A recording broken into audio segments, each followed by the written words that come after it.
Okay, it's day 112. This is part 4, and we've got some senators looking like they're leaving now. Maybe there won't be a vote today on the budget bill. It looks like Rand Paul may have introduced a late amendment to cap the budget, which I can see his point, $160 billion increase on the Republican side, $131 billion increase on the domestic side. So that's pretty astonishing increase.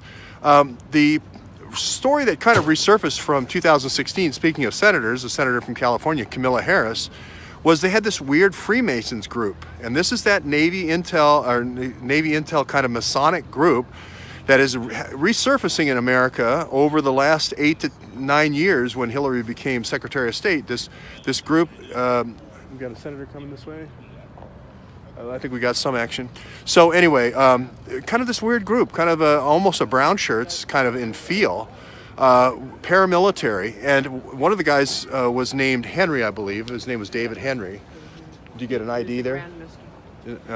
Some kind of Grand Master, whatever. But there is this kind of Navy Intel Freemasons weird paramilitary organization that Hillary has.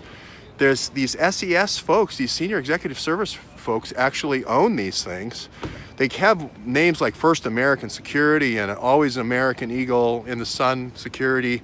And they're kind of like, I would call them blue shirts. So it's almost like a TSA, although their shirts kind of look like the TSA. And it's a group of a family, usually of about 50 to 60 people.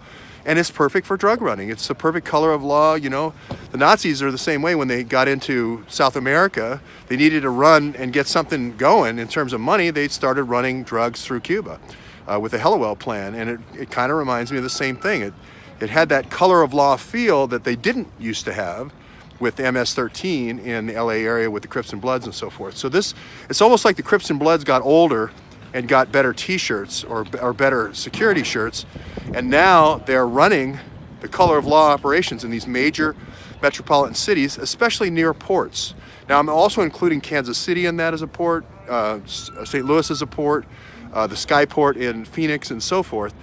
But wherever there are those kind of federal trade ports and federal trade protection, it seems to be that's where the concentration of this Navy stuff is. And you have to go back to Carter Page.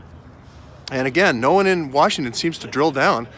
Carter Page being a member of the Hillary Clinton campaign team, transition team, Armed Services Committee team, and then he goes on to the Pentagon to work in nuclear nonproliferation. So I don't know what the hard part of this is. You just drill down to a couple Google searches and find out he's been a part of the Clinton camp in terms of DOD and the Navy intel for a long time, as long as Bannon.